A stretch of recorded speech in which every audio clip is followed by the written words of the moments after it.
Good morning, good afternoon, good evening, good day, wherever you are.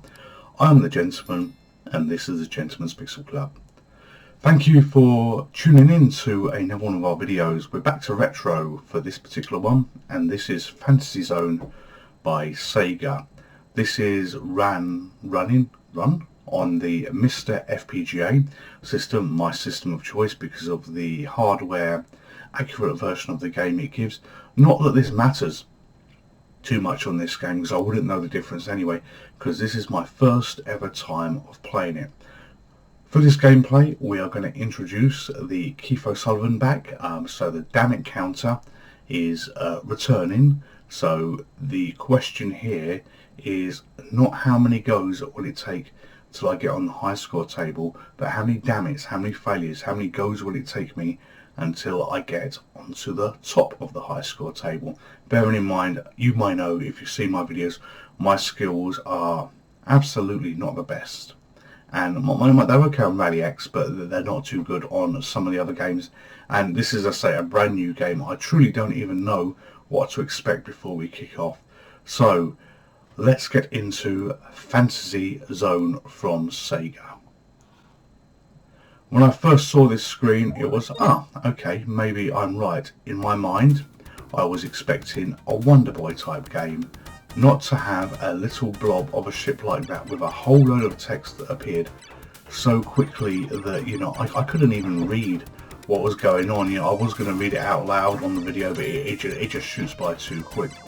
And the first thing that gets me is the scrolling. When I saw the little ship, I expected maybe an R-type game or something like this, where I would be scrolling left to right, not to have a screen that scrolled, but also a screen that appeared static as well, for a variety of reasons. I've just been killed by the PAL versions of Mr. Nosy there a moment ago on the screen before this live started. If you don't know who he is, have a look, do Google Mr. Nosy. He's one of the Mr. Men, but they absolutely look like him. And I'm getting familiarised with the controls here, and this is, as I say, a very strange game for me. Not quite what I expected, and it truly is the first time that I'm playing it.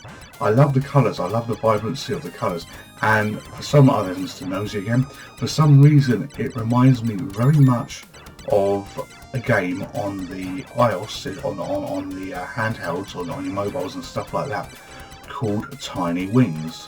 I have no idea why it reminds me of Tiny Wings. It's probably the rich colours and everything else, but I'm finding this reasonably hard at the moment. Yes, I've dropped a bomb there, which I don't know what the point was. I was expecting some kind of smart bomb, and dead again, game over. So you see me struggle, and what's that? Just 8,200 points. So that's damn it number one. So yes, I get on the high score table here, but it's certainly not the high score that we were looking for. Or did I not even get on that? Did I just pass that? Who knows? Excuse me. So no chance to read all the text because the game automatically goes straight into it. I figured out that we could shoot down these strange looking creatures and collect coins here. I see my coin count going up as well. At this point of play, I'm not sure, and I'm still not sure. I'm going to wait on the video. When the coins drop, do you have to catch them? Yes, you do, for the gold to go up. It doesn't automatically happen when it hits the ground. That's all I need. One more complication. So although I'm not moving very far and seeing the lights beyond this particular screen that we have, I'm absolutely loving the colours, loving the richness of it. And I do like that when I pop down to the bottom of the screen there, you see the enemies still dead on the screen. They haven't vanished into nothing. That's a silly little thing, but I do like little bits of consistency like that in my game. So here I am collecting gold, no idea what to do with the gold. Shooting I don't know what those aliens are, avoiding the Mr. Men, and there's those strange blobs that have just been shot and killed me there.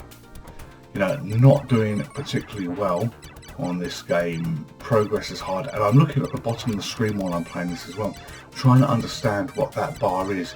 And this was a problem with arcade games, old arcade games especially. You had items on the screen, you had things where you were meant to be doing stuff, but you just did not know. There might have been instructions on the cabinets that have been scratched out, written over, torn over, damaged through, you know, the countless credits and the countless sweaty hands that would have been put all over these systems. But playing this fresh like I am now, you know, it really is a blank canvas to me. And I think this is new, having that swarm of aliens here. So I got a bit further, you know, 10,100 points. I might be on the high score table now. Yes, I am. So I think you could see where I hit exit beforehand on the 8,200, but I can put the GPC initials in here. But this is not the goal. So yet again, another damn it has happened. So up goes that counter. We will try again, try and try again till we get to the top. So long ago, far away in space, there existed a fantasy zone where and you could just never read this, even if you were a speed reader. You know, I doubt you could probably read that. You know, they want to take your credits to actually pay to read what happens on the screen there. I don't know whether it appears anywhere else on the game. Maybe if you just leave it in demo or attract, but you know, and I know, what is this? A balloon. And I was trying to catch the balloon, and it takes me into a part shop. So maybe, just maybe, I will get a little further here. You know, so I'm going to buy some items. I get myself a laser beam. I move to some big wings. We need those, and we take a wide beam.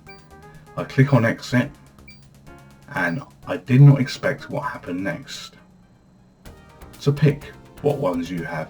You know, I expected everything to be active. I expected this to be like R-Type where everything was there. But no, this is good. I feel I'm moving a little bit faster. You know, the bigger wings have improved my poor quality skill here, so there might be a chance to do something. Certainly the double shots seem to be helping. It's probably an illusion because I'm still sitting there hitting the same target. But the idea in my mind is they're helping. So this is good as well. So I'm now making an effort to clear all these big flying, strange bee things, and you know, see what we can do there. I would hope, I'm hoping when I play this, I will get another shop as well. I don't know whether that's once per level, how that happens, whether that's random, but you know, we will see. And you can see the agility from the big wings, the little, and I'm not even sure if it's a spaceship, the pretty spaceship.